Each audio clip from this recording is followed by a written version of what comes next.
Hello, everyone. We will get started in about 1 minute. We'll just wait for everyone to trickle in, so just hang on tight for about a minute or so.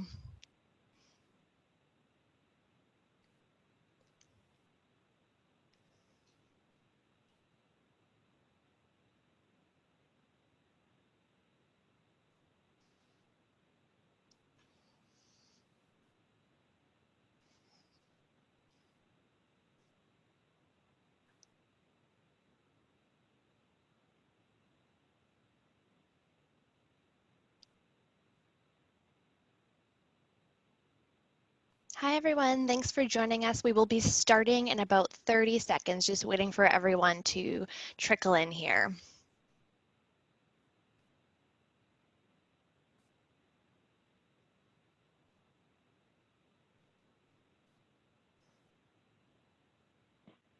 I'm still jealous of your beach background there right now. Yeah, well, flights are really cheap these days, so no, it helps me keep really zen and relaxed in these crazy times. So it's relaxing to watch. Yeah. Relaxing to watch. Much needed relaxation right now, right? Yes. No. All right, so I think we will get started. So good morning and afternoon, everyone. We're super excited to have you all participating today in Kila's 3-day virtual conference called Plugged In. Before we begin this session, I just wanted to go over a couple housekeeping details with you. So first is that the session will be about an hour in length, including about a 10 to 15-minute Q&A session at the end. And we encourage you to ask questions throughout in the Q&A box. Then we'll also, all the sessions will be recorded and you'll be receiving the recording along with the slide deck by the end of this week. All right, and with that, I'd like to introduce and extend a huge warm welcome to an amazing speaker who was supposed to present at N10's NTC conference that was unfortunately canceled this year. However, instead, she's generously offered to lead this session online with all of you today. So with that, I'd like to welcome Taylor Shanklin, who is the VP of Marketing at Pursuant. Her session is titled Brand Slam, How to Get a Slam Dunk with Your Brand. And all right, Taylor, I'll pass it off to you. The ball's in your court now. Awesome. Thank you for having me here. Hello, everyone. It's good to be here. I was sad to miss N10 this year and AFP and some of the other conferences going on because I've been attending them for years. But really grateful to the team here at Kila to put this together so that we can still share some ideas and come together right now in this moment in time that feels really, really weird. And so let me get my screen shared for a second. I'm going to pivot over here into my PowerPoint. All right. I gotta figure out how to get this screen back. One sec. Share it. Let me share my screen first. Okay. All right, get into presentation mode. Now, Mel, can you just confirm for me that it looks good? You can see it?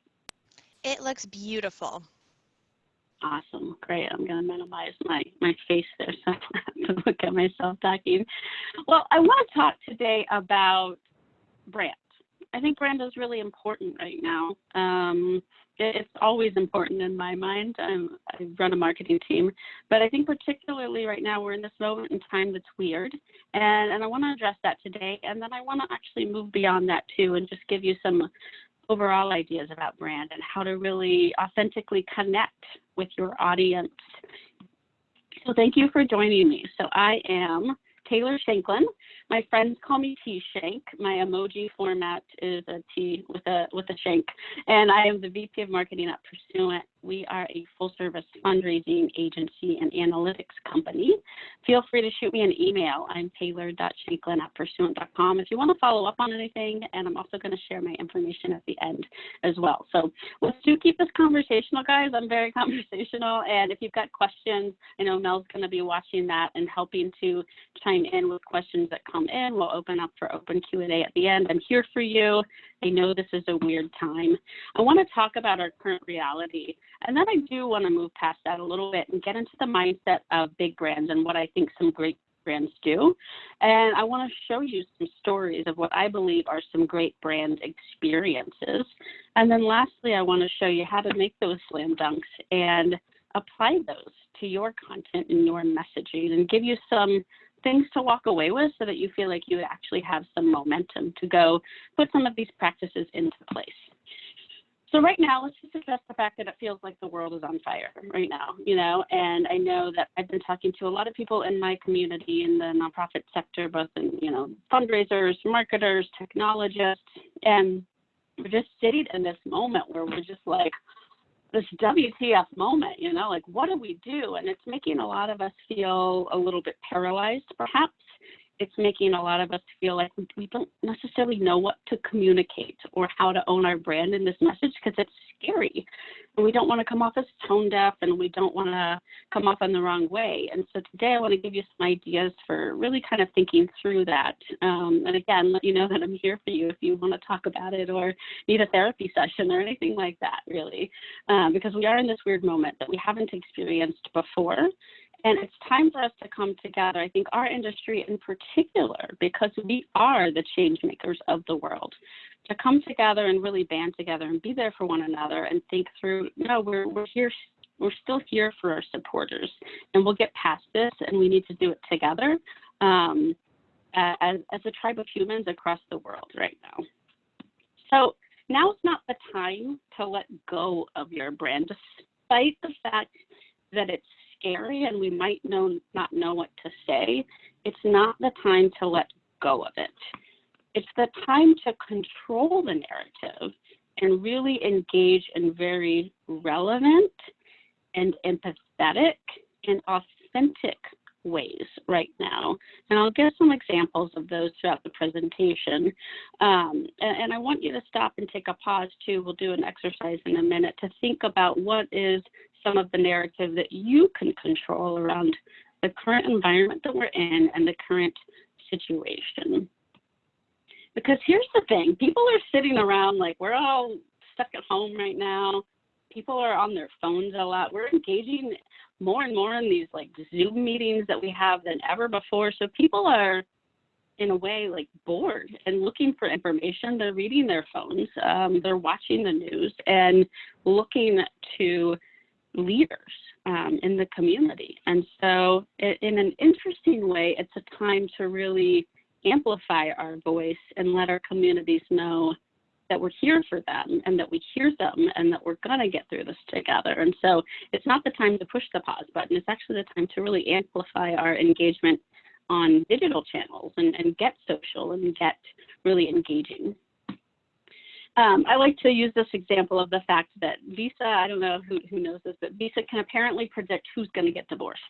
And one of my kind of lessons in branding is that, if Visa can predict divorce, then we organizations can at least figure out how to speak to our donors about the things that they care about, particularly in a crisis, when we are in this crisis mode. And so it takes a little bit of extra effort and a little bit of extra thought process, but we can get there. We can definitely get there.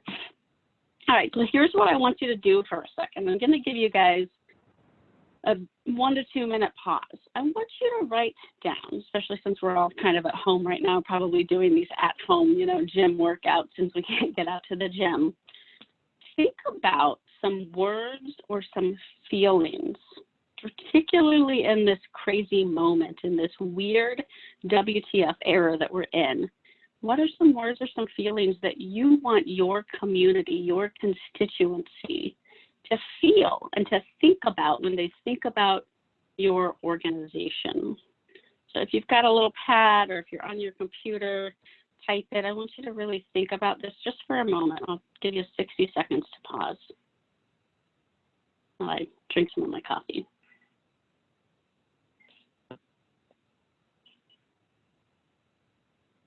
And this is going to be different for every organization depending on what your mission is. So it might be that you're really, and go ahead and type into the chat. If you've got some ideas, throw them into the chat. I love this. Okay, so I'm going to read these out loud. Impactful, calm, unshakable. I love that, Samantha. Thank you for sharing that. Chris says warm, supportive, and welcoming. These are all great words. Peace, motivation, hope, trustworthy, compassion, present. Oh, I love that, present, passionate, engaged, a safety net, yes, connected, reassured, welcoming, calm, hopeful, supportive, empowerment, healing, safe, caring, leader, connected. I'm seeing some patterns here. So I think we can all relate to the fact that in some way or another, we need to be particularly connected, empathetic. We need to be leaders at this time right now for our community. So again, I'll just reiterate, while I'm seeing a lot of folks right now in our industry are feeling scared to message to their constituency, or they're feeling scared to fundraise, now's the time to really come together with our brand and our message and what we're putting out there, that we are supportive and we are connected and we are engaged and we are their healers. So many of you guys are out there probably right now on the front lines getting food to people and getting medicine to people and getting healthcare supplies to people. And so you guys are the healers. And that's something that's, I think, really important to tap into right now, to be there for people. All right, so thank you for doing that. I love all of the words that came in. This is just great to see. Thank you so much for sharing those words. And keep thinking on that with your team in the next couple of days. All right, so we've addressed the topic at hand. I want to now start to shift a little bit into let's think different for a moment about our brand, if we can. I love going back to the Apple ad, think different. And what I love about this is they didn't come out and say, we've got the best hard drive with the most memory and RAM and yada, yada, yada. They said, think different.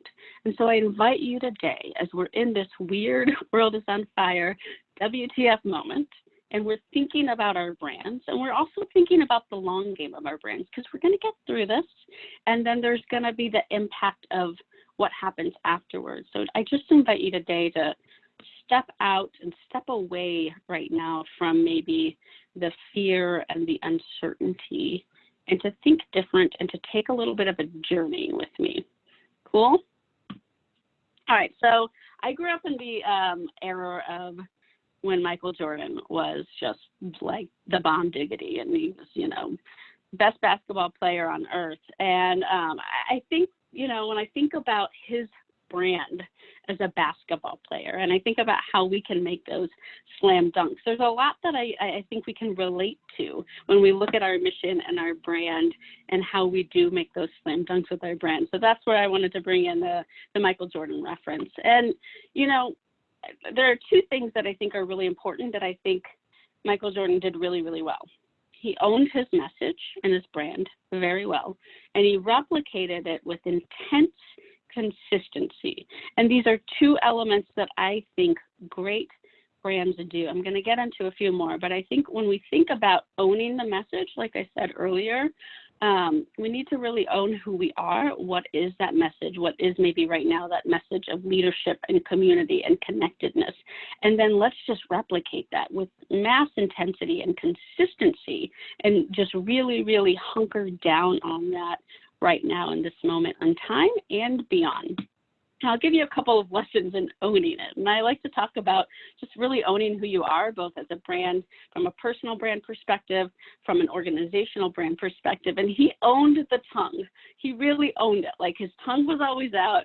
Whenever he was dunking, he owned it. He owned that was actually part of his personal brand. And each of you at your organizations, and maybe each of you who has a personal brand within your organization, as a leader within your organization, has something unique to own. You have some unique value to bring to people and to own.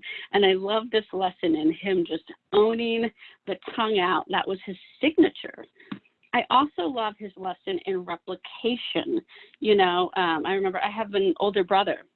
So he was a huge fan of Michael Jordan, and he had the shoes and he had the posters all over his walls. He owned his brand. He had the posters of, the tongue out all over his walls and everything, and that, that signature slam dunk move. I love how he replicated his message owning who he was and what he did, his slam dunks throughout his apparel lines and everything that he kind of put out there as his brand. So if you take anything away, just think about, okay, how do we really own our message, and how do we replicate that with intense consistency across everything, so that when people see you owning that message, they're seeing it everywhere. They're seeing it consistently. It takes us humans a lot of repetition for something to really stick. So if you're wanting your brand to be sticky within your organization, you've got to continue to replicate it. Sometimes it can be easy to feel like, well, we need to talk a little bit about this and a little bit about that and a little bit about that. But one thing that I would recommend here in terms of like replication of owning that brand is, what is that overall ownership message that you have? How is that like a theme throughout everything? It's the connective tissue. And so you're replicating the connective tissue throughout all of your social platforms, your emails, your direct mail, your events, everything that you're doing. You want to kind of zero in on replicating a consistent message. And at the end of this, I'm going to give you some tools for coming up with what is that consistent message that we want to always say about our organization. All right, so let's talk about, I've got four, I can't read. I've got 4 things that I want to talk about and take you through some journeys of some brands that I think do a really great job at making those slam dunks. I think really smart brands, they define social norms and they bring value. They show up with authenticity. They tell relevant stories, and they launch and they go boldly. They own who they are. Like Michael Jordan, he owned who he was, and he went boldly with that. And I'm going to show you some other examples. The other 2 words that I want to pick out that I'm really going to zero in on are authenticity and relevancy. So I think those are really important right now, just for the way that our societies and our cultures have evolved as people. People want authentic, relevant marketing messages to them. They sniff out marketing in the way that maybe we didn't used to. And so authenticity and relevance is so, so important. And I want to get into some examples of that. All right, my first example is this, 10,000 songs in your pocket. Again, going back to Apple, they nail it and when it comes to bringing value and defining social norms. So this is when I think a second generation iPod came out. The first one was 1,000 songs in your pocket, and then they came out with 10,000 songs in your pocket. And at the time, if you were like me, you were driving around in a car with a huge booklet of CDs that you would, have to stop at a stoplight or pull over and change the disc and flip through the big booklet. And then they came out with this device. And once again, I'll hand it to Apple. They owned their message. They didn't say, we've got the best storage. We've got, the easiest to use scroller on our device.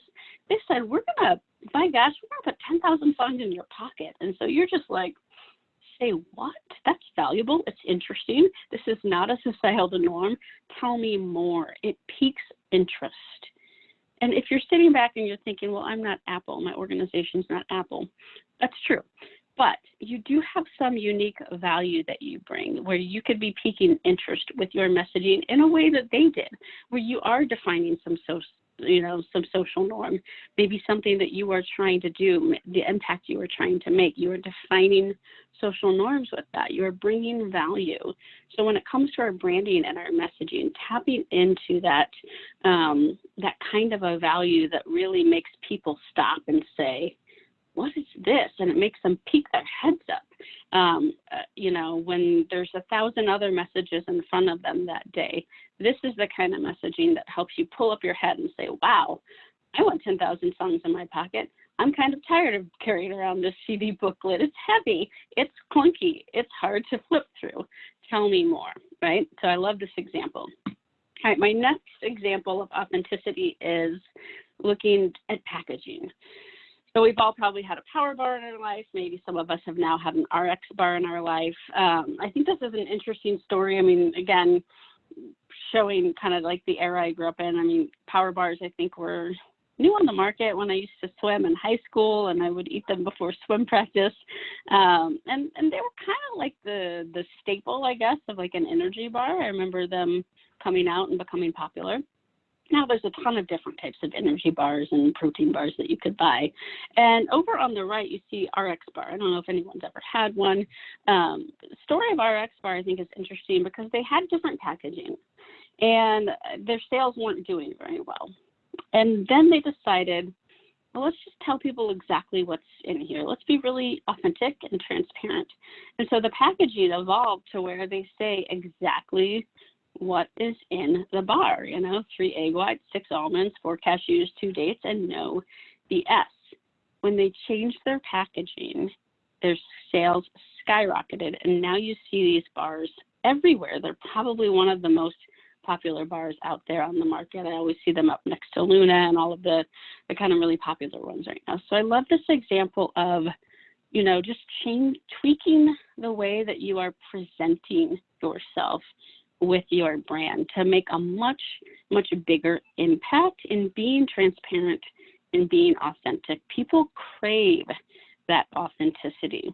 And what I see on the right is so different than what I see on the left in the power bar. I don't know what's in the power bar, but when I see exactly what's in that RX bar on the right, I'm like, okay, I can get behind that. That seems pretty clean, pretty healthy. Makes sense? All right, the next big thing that I think really smart brands do is relevant conversational stories. And these are some recent examples. So I started a Facebook group recently, to actually start to address some of these issues of what we're all dealing with right now. And one of my friends, he runs email campaigns for CARE. He shared this example of a campaign that they're putting out right now, or maybe they did run an emergency appeal. I think it's just a very raw, real, authentic story that they're telling here with the imagery they're using, the clear calls to action, the emergency appeal. Here's why we need you. Here's how we're supporting COVID-19. And this is why we need to come together as a community right now. So it's a very relevant, and what I feel, just with the imagery and everything, is a conversational story that they're telling. I also love this example that I found on Instagram. So when the Dolly Parton challenge was going around, this was one of the first ones that I saw a nonprofit do, and I thought it was just so cute and relevant, and again, gets people engaged in their brand, where it's not just, oh, here's another nonprofit asking for money. It's here's a nonprofit being really funny and cheeky and taking pictures of seals and doing the Dolly Parton challenge. And I thought it was just brilliant. You can see they got a lot of likes on it, and was a really good example of them telling their story with what they do, what their mission is, and pulling it into the conversations that are happening right now. This is an example over here of a friend who is also a friend in fundraising. And on that Facebook group of mine, where a lot of us are discussing right now, COVID-19 and everything like that, he posted a watch party from this DJ. Maybe some of you guys saw this DJ Kopek that was doing this. There's all these different DJs now doing these watch parties in their living room, putting on performances and things like that.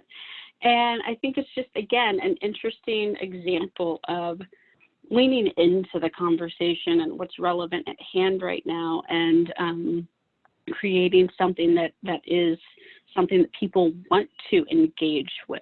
So that goes back to that engagement and that connectedness. It's like, hey, we're all in this together right now. Here's how we can at least connect virtually in a fun way.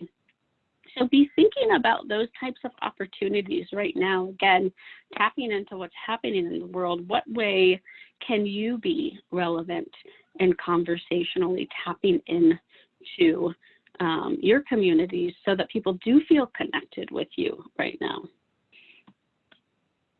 Last thing I want to say here, this is me with a principle that I live by, and take it or leave it. I firmly believe that launched is better than perfect. Now with branding, you want to get it pretty close, but I think that if we take a pause too long and we let fear hold us back from launching things or from trying things, right now and into the future, you will always be held back by perfection. And this is something in the context of branding that I do see. You know, you do see some branders feel like it's got to be 100% type A perfect.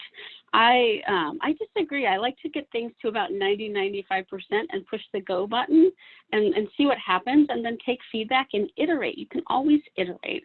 So if you're feeling fearful in this moment, again, tap into all of those amazing words that you guys shared with me about community building and leadership, and lean into that messaging right now, and know that you might need to launch things fast right now, but engaging authentically with your community, even if it's not perfect right now, it's really better if you do that than if you wait for perfection. So that's my 2 cents. All right, let's get into part 3. I'm going to share some other examples of just an overall good brand experience from a brand that I think has done a great job of making those slim dunks all day. I'm going to tell you in the context of me joining a gym. So pre-coronavirus, when I was going out to the gym. This is actually when I lived back in Austin. I now live in the mountains in North Carolina, so I can't go to this gym anymore. But I joined this gym at one point in my life when I was living in Austin. I was walking into my Starbucks that I went to and worked from almost every day. And one day I pulled up, and there are all of these people out in orange jumpsuits, like orange lycra suits, skin-tight orange lycra suits, and they're jumping around, and they got bikes out in front of their shop. And it was this new business that opened up just a few doors down from the Starbucks that I often frequented. And they kind of, you know, I pulled right up in front of them, so I had to walk over here. And, you know, on my mind, I was like, okay, mocha, croissant, conference call, blog. Like, I was thinking about all the things I had to do, right? And they're like, hey, let's tell you about this gym. I'm like, okay, later. I might check it out. Orange Theory was the name. So I did go into Starbucks. I got settled. I got my really unhealthy croissant and mocha because I wasn't focused on the gym at that point in my life.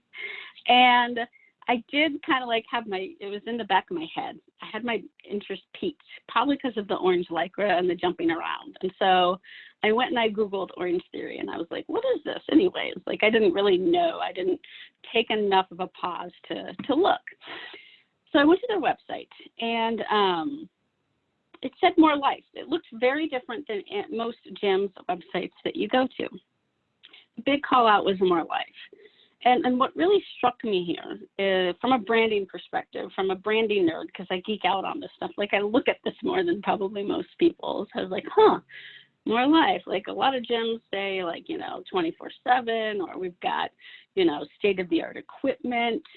But this place was telling me, like, we've got more life that we're going to give you, more energy, more strength, more results. We're designed to give you that. Our workout changes you at the cellular level, and it's scientifically proven, all of that. And so it sort of spoke to me, because I was at this unhealthy moment in my life anyways. I was like, I'm hitting middle age, and I probably should start to take this More Life thing seriously. So it happened to resonate with me at the moment. So I looked at that website. After I was done working, I stopped by, and I did talk to them. I stopped in for a quick chat, and they said, awesome, cool, you can come sign up for a free class sometime. Let us know how you want us to communicate with you. So I think I gave them they said, we can email you and set up your free class, or we can text message you, whatever you prefer. And so I think I just gave them my cell phone and said, yeah, sure, text is great, awesome, let me know. And then they started working me, but they started working me in this very personal, relevant, conversational, authentic way. I felt like I was talking to a real human. I'm smarter than that. I'm a marketer myself. So I knew I wasn't, but I really, really felt like I was. And it spoke to me. And it took me a little while. I was traveling a lot for work and everything like that. But I kept writing back to them. I was like, yeah, no, I want to come in. And then finally they did get me in, because they communicated with me on my terms. I'll be honest, if they had not listened to me, maybe I did give them my email address too. Let's say that I told them text and then they emailed me. I probably would have not read the emails and totally tuned out. But the way that they authentically connected with me on a channel on my phone where like I'm seeing it and I'm responsive to it, it worked and it got me in the gym. And then when I got into the gym, they created that Michael Jordan experience, right? Where they really owned the kind of gym that they were.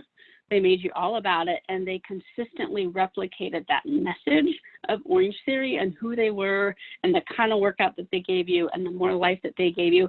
That was replicated so consistently throughout everything, throughout the way that the coaches spoke to me, throughout just the design of the gym, the branding all over the gym, I'll show you the email follow-up that I got.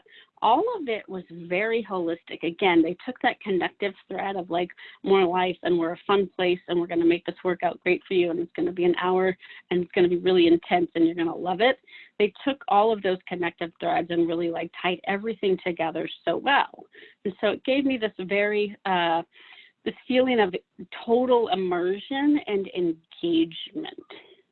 And if you're sitting back and you're thinking about, well, why is this relevant to me? It's relevant because at some point we will start having our events again, despite the fact that they're canceled right now. And a lot of us are starting to pivot to virtual events and social media engagement. So how do we create that very holistic, relevant experience where you feel completely connected and immersed and engaged throughout?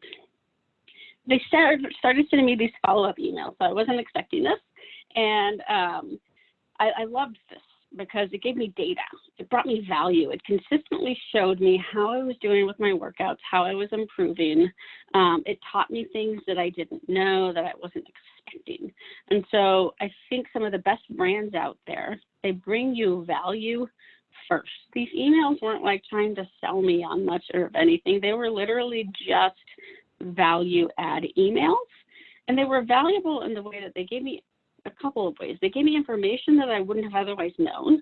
They also were valuable in that they were easy to read. Like I could just scan them and look at it for 2 seconds, get what I needed out of it, kind of go back and compare. And I didn't have this long thing that I had to read and like try to digest. What does this mean? So this is a great example of how you can bring value consistently, quickly, hit the easy button for the person who's reading that email on the other side.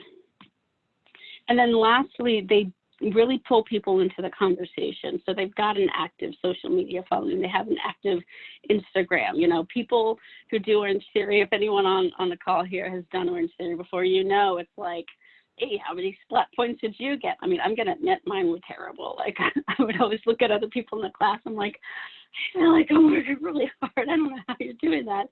But people, it's kind of like a tribe. Like they really build community. They made it very easy to bring friends along for free classes and get your friends involved. They made it easy to share stories on their, you know, Instagram page and Instagram stories and things like that. So again, it's pulling in like that relevant conversation. And what they really tapped into a lot is, you know, the splat points and the burn and like, how well did you do? And kind of making it like engaging and competitive amongst fellow Orange Theory goers. All right, so what I want to say about all of this, to sort of wrap this section up with a bow, is that I think there's a connective thread when we look at how we speak to our constituency. And really what this example of Orange Theory did is it built a relationship with me, and they did a great job of building a relationship with people who go to the gym. They made it feel like a family and feel like a tribe and feel like you were connected, and they were leading me through that process. I like the stat. It's maybe a little bit old, actually. I should probably go look for an updated number.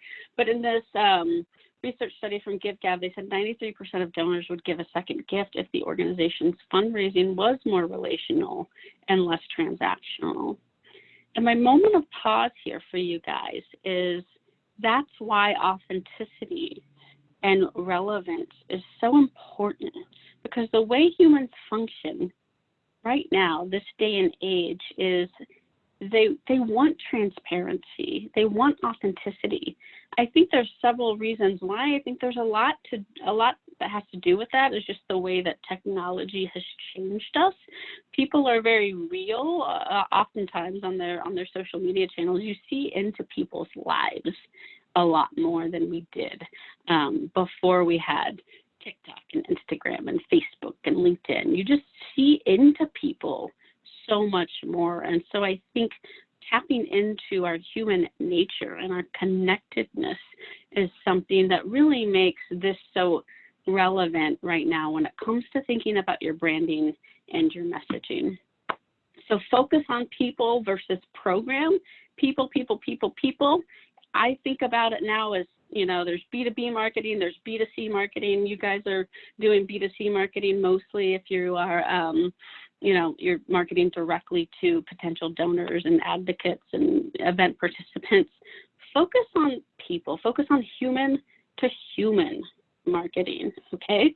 That's really important. That's how you're going to build those relationships, because I believe right now, especially given this moment in time, and so many of you called out this word, connection is the currency that moves us forward. Connection is the currency that moves our mission forward. It is that connection that people want and crave, particularly right now because we're all stuck at home and bored and maybe about to throw our spouse out the window, you know? So, no, I'm kidding, bad joke.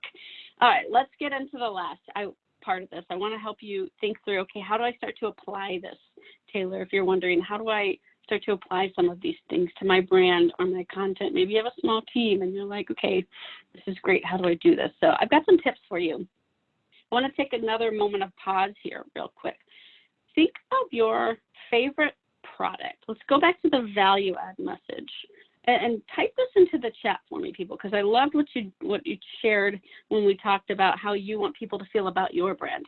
Now I want you to think about a product or a brand that you interact with and why it's valuable to you. What value does it bring to you? Maybe it's a favorite hair product or favorite store you like to shop at or something that you buy on repeat on Amazon. Maybe right now it's toilet paper and you love Charmin and you're a Charmin person. All right, let's see what we've got. Patagonia, environmentally responsible. OnePlus phones. I've heard Patagonia before when I've done this exercise. I like that one. Trader Joe's. Yep, Trader Joe's. And think through, what is it about those brands that are valuable to you? Why do you connect with them? Why do you engage with them? So environmentally responsible is a good one for Patagonia. That's great.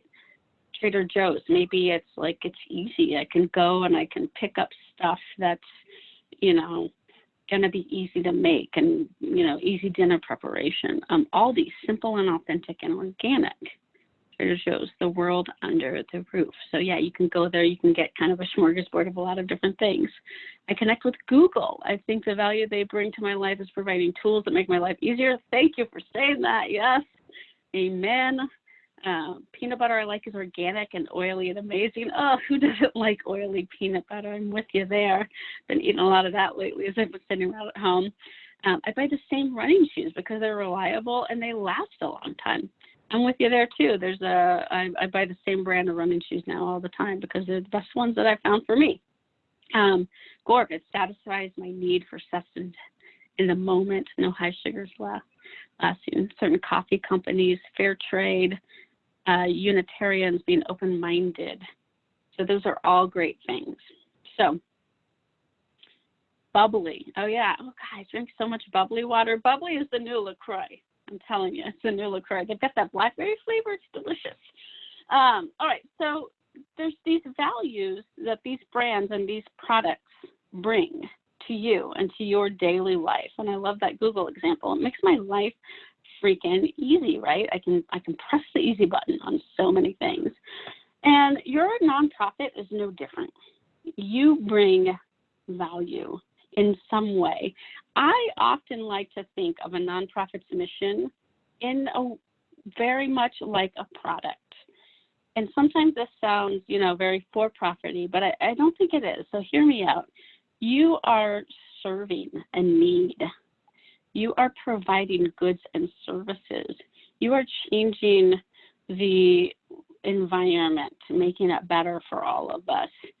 That mission is your product, and it brings value to us humans, and it brings value to your community, and that value adds into that connectedness, and it makes people want to be engaged. So we have to tap into our value when we're talking about what it is that we do to serve our community. And so when I look at the way that for-profit products, like many of the ones that you mentioned, think through from like a product marketing perspective.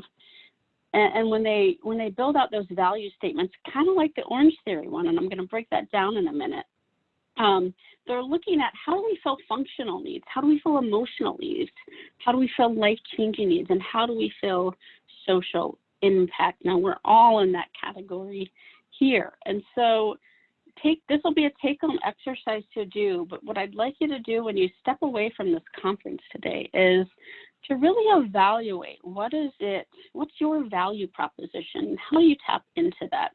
A great way to kind of like get at this and to start to get at some of the language to use for your brand is to really think through a positioning statement. So I'm sure you all have a mission statement. Think a little bit differently about that mission statement. Who is your target? What segment are you looking at? What is your brand? How is your brand in that positioning statement? What category do you fulfill, and what proof do you have? And I'm going to show you this based on the Orange Theory example. Again, let's go back to the fact that they said we all want more energy, more strength, more results. Orange Theory is designed to give you that and more. Our workout changes you at the cellular level, and it's scientifically proven to give you a longer, more vibrant life. So I'm going to just break this down a little bit into what I believe to be a positioning statement from Orange Theory. This was right front and center on their website. The target is we because they're targeting humans. They're targeting life, right? They're saying like, hey, you're a person, you probably need to work out, come on in our gym. And so their target is very, very broad. Yours might be very broad, or it might be more narrow. And then they segment, so, and I actually think maybe my little pop-ups are in a little bit of the wrong place, but they segment, they're talking about our workout. We want you to come do our workout. We're going to, oh yeah, they are totally in the wrong place. So apologies. Brand is supposed to be Orange Theory. They say their name in the position statement. That's important. They talk about the category that they're in. Again, strength, results, longer life. Like that's kind of what they're doing. And then they give you proof, Now, we don't really know the proof, but they're saying it. We're scientifically proven to give you a longer life. So this is a broad statement, but it positions them in this way that I've not seen other gyms necessarily position themselves. Again, really tapping into the life factor and the category of what they do and being very specific about who they are. So when you start to think through this exercise and how you talk about yourself and you talk about the value that you bring your community and how you connect with them, I want you to be thinking about what are some of those pillar positioning messages that you always say. Again, this goes back to the replication factor, to owning who you are, owning your value, and then intensely replicating that in everything that you say and always tapping into those values with some key pillar messages like Orange Theory. I talk about Orange Theory now, guys, because they said they'll give me more life, right? And so what is it that you want other people to say about you? Just like you all shared with me what you say about Patagonia and the oily peanut butter and Google. What do you want people to say about you? That's where you need to really own your value prop and then replicate it intensely. After that, then you start to determine how you want to distribute this message, across all different channels. Maybe you have influencers in your community that you can tap into. Maybe you've got marketing automation, where you're kind of defining what you're going to say, and then you're defining how you're going to distribute it. I think sometimes we put the cart before the horse and we think about, well, what's the technology stack that I need to communicate? And instead, I really like to take a step back as a brander and say, what do we need to say? And then we're going to figure out where we're going to say it and where our audience is and where, our biggest fan base is. All right. Now I want to give you kind of, to start to wrap things up, a strategy that I like to use in terms of content production. And I totally steal this from Gary Vee. He's a mastermind when it comes to marketing content production. If you're a Gary Vee fan, shout out. People either kind of love him or kind of hate him. I'm in the love factor, but he's got a ton of really good advice when it comes to just how to take like one massive piece of content and then chop it up into tiny little bits. So one of the things that can be overwhelming for us is if we have a small shop and a small team, it's like, well, how do I turn, I figured out what to say, Taylor. Now, how do I like do that replication? Maybe it's just me and one other person, or maybe it's just me, or whatever it is. Don't think you have to reinvent the wheel with all of your content. And that's the pillar content, micro content strategy. And I'm going to show you some examples of that. So maybe you have an impact report that you put out every year. That impact report can then also become an infographic. You can highlight it in your newsletter. You can maybe do a podcast on it. You can do a little, use Canva to create little graphics that pull out nuggets of that impact report that you then feed into your social media channels over the course of 2 or 3 months. Take that pillar content and then just break it down into little bite-sized chunks. And the reason why I think that's important too is just the fact that like attention spans are small, and people want the bite-sized nugget. And so if you've got a big body of work that you do every year, utilize that and just repurpose it into tons of little nuggets over and over again, so you're not having to constantly write new content all the time, because that can be one of the things that's so overwhelming. All right, this slide deck's going to go out to you. If you want to see, he has like a 90 slide deck, maybe it's even more, on exactly how to do this whole micro content, pillar content with examples that'll give you more. And I would definitely recommend going to look at that. Here's an example of how I do it. Like, let's say I've got a webinar that I'm going to do. I take that webinar. There's a lot of work that goes into giving a webinar. And then what I do is I turn it into like a little ebook or a little podcast episode where we talk about the same thing, or maybe I write a blog on the topic, or do a quick little how-to video. But I take that big body of work and then I chop it up into these smaller pieces that I can then drip out in my, Instagram and Facebook and LinkedIn and newsletters and all of that stuff over time. But I've got the big theme here, right? And then I just chop it up into little chunks. All right, to close it up, here's the thing. Alone, we can't change the world, but I can cast a stone across the waters to create many ripples. What I like about this quote, again, especially right now in this time of us coming together and thinking through, gosh, everything's overwhelming right now. How do I do it all? How do I create the ripple effect? I think that kind of feeds into, I'm going to cast my vision, and I'm going to own my voice, and I'm going to launch. I'm going to throw that stone and, create that one big piece of content and create the ripples from that. When you're thinking about how to really get the most out of your brand and make those slam dunks, it starts with owning that message and then thinking through, how do you cascade that? How do you create the many ripples from that? But owning that message first and foremost is really, really key. And owning your value that you guys bring to your community. So here's a little bit of homework. Again, some of this we did on the fly here today, but I'd like you to take this exercise back and, really think through, what are the elements of value that we bring? What are maybe some pillar messages that we could tap into? How do you bring some of those elements of, the orange theories and the apples and, things that I showed you today? How do you think about your brand in some of those ways? Speaking authentically, conversationally, tapping into what's relevant in the world. And then lastly, how do you distribute those channels across your network? All right, let's open it up for questions. We did it. We slam dunked a lot here today. I've been talking a lot, and I appreciate all of you guys' participation. I just want you to know you can reach out to me. shoot me a text, say, hey, T. Shank, I want to do this exercise, would love you to look at it.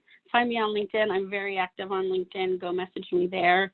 That is my cell phone number. If you want to call me, if you want to text, if you want to reach out, find me on one of those two channels, and I'm here for you. I know it's a crazy time, and I know it can be scary and uncertain, and just know that I've got your back in this moment. All right, let's open it up for questions. Wonderful. And I see there's some chats too. Thanks, Taylor. That was great. Awesome. So the first question that came in was from Jonathan, and he says, can you give an example of what types of products or services fall into those 4 needs? So I think it was back in around slide 34 Yeah. referring to. Let's go back to it. All right. Yeah, I like that one. Oh, there we go. Functional. Okay. So let's work with some of the brands that we heard. Oh, by the way, I want to say someone told me they're drinking blackberry bubbly now. Love it. Love it. I need one. Okay, so functional. Google. The Google example is a great example of functional. Let's talk about Patagonia. That one, I think, emotional. Someone said, I like that they, what did they say? I'm scrolling. Environmentally responsible. To me, that kind of taps into an emotion that I personally, as a human, feel like is a core value of mine. Life-changing. So life-changing brands, again, that kind of you can look at that a few different ways. You can look at the Apple example. That was life-changing. They don't have to carry around all those CDs anymore. Again, back to the Google functional and life-changing can kind of work together. Google has changed my life, changed many of our lives. So I think those are some examples that fall into those 4 categories. Social impact, you guys are all there. Some other brands that I think of in terms of social impact are, fair trade coffees, like some people said, brands like Tom's Shoes, where they're giving you a product and they're giving back. Your mission, whatever it is that you're doing, whether you are, socially impacting, animal rights, other human rights, the right to eat, the right to have healthcare, all of those things are social impact. So I hope that helps to give examples. Now, what you will see in these categories is you can see crossover. So you might want to go through this exercise and look at your organization and say, what do we fulfill functionally? What do we fulfill emotionally? How do we change lives? And how are we really affecting the world and creating that social impact on a more global or communal scale? And so I would actually recommend you go through each of these elements and sort of like define a value under each of those elements that you fulfill. Great question. Great answer. So someone's got to go put the toddler to nap. You have fun. Thank you for joining us. I hope that they go down easy for you.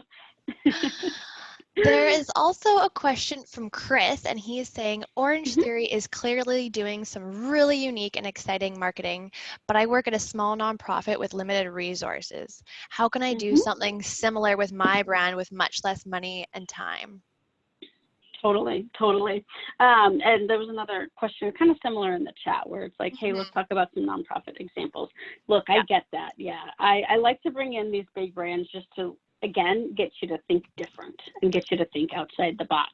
Then there's absolutely ways to bring that in. There are inexpensive technologies these days. One of my biggest recommendations right now is to look at how you can simply engage with people on social media right now. Creating posts, even just going out and posting on your page, or if you've got a Facebook group with followers, or you've got people who follow you on Instagram, being authentic and relevant right now in your Instagram stories, in your Facebook stories, I think is a way to create that engagement factor on even no budget, if you have no budget for it, or just limited resources. I was talking to an organization recently, the National Hemophilia Foundation, and one of the chapter leaders was talking to me about how they started doing something on Instagram every Friday where they just wanted to bring something lighthearted to the table, and they do like this Friday joke series, and how much positive response they've received from doing that, where people have told them, I look forward to every Friday when you guys post a joke on your Instagram story, because it makes my day. It's always funny. And oftentimes their audience are people who are, mothers and fathers or people affected by a bleeding disorder and having a hard time. And so that lightening the mood factor has worked well for them. So I think there's ways that you can do it. There is a tool that I absolutely love. It is called Canva. If you haven't ever used it, go to canva.com. It's CANVA. It is phenomenal in terms of creating branded assets for your organization. Anything from social media posts to presentations to infographics. It gives you a ton of amazing templates. If you are a nonprofit, you can apply to get it for free. If you're not a nonprofit, it's $12.99 a month.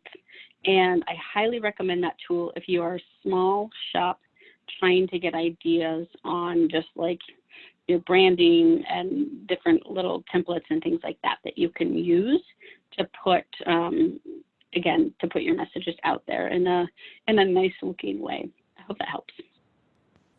Thanks, Taylor. That's great. The next question comes from Michelle, and she's asking, what if my program is to various ages? How do you market to each of those populations?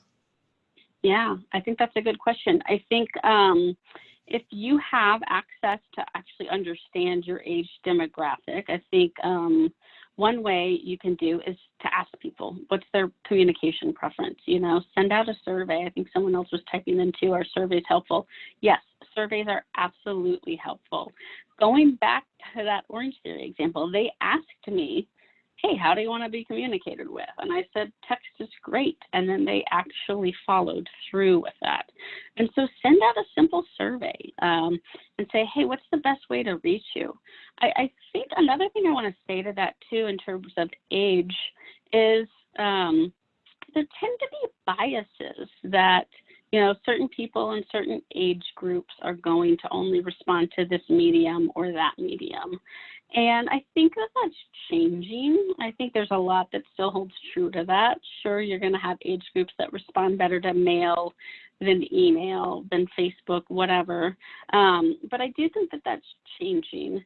My husband's 90-year-old grandma had an iPhone and was on Facebook and would post things every day on Facebook to us. So don't let age biases hold you back on programs. That's my 2 cents on it. But look at your data and send out a short survey too. Like, keep it simple. Again, people are busy. They're distracted. If you send them a long survey with 20 questions, you're not going to get any response. If you send a survey with 2 questions, you're probably going to get a lot of response, and then you can start actually leaning in to communicating with people in the way that they want to be communicated with.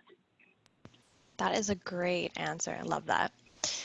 All right. I think we have maybe time for about 1 to 2 more questions. The next one comes from Erica, and she's saying, could you show the slide page right before the Mother Teresa quote about how you distribute your message across different platforms? Oh, yeah.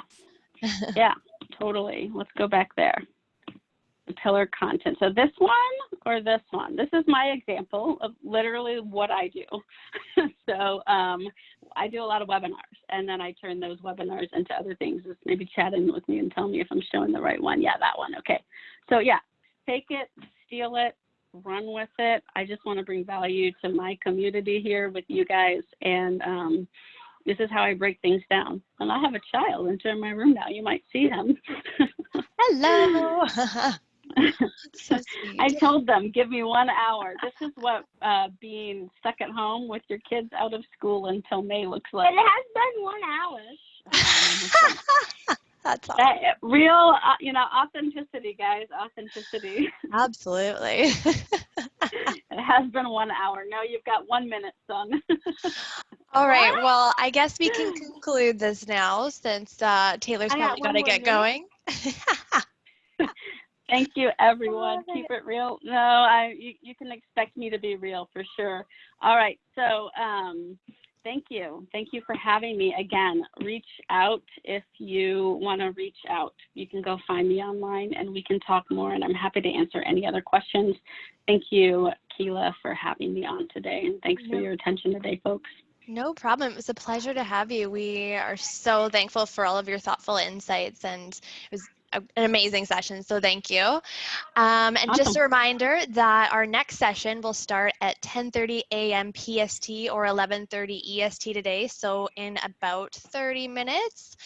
And the next session will be led by Microsoft's Ria Sankar, where she'll be presenting her session, which is titled Getting Started with Data Science and Machine Learning. And if you haven't already registered for that, I wanted to pop it into the chat here, but oh, we just popped it in there now. So if you wanted to register, you can go ahead and do that. And thank you so much, everyone, again, and hope you have a wonderful day. Thank you. Say bye, Wyatt. This is Wyatt. Bye, Wyatt. I have one question. No questions. Are you at the beach? Oh, you're at the beach. Mel has a background that makes her look like she's at the beach. Pretty cool, huh? Isn't it relaxing? All right. So relaxing. I'm going to figure that out for us, okay? Take care, you guys. Thank you, everyone. You guys have a good one. Bye.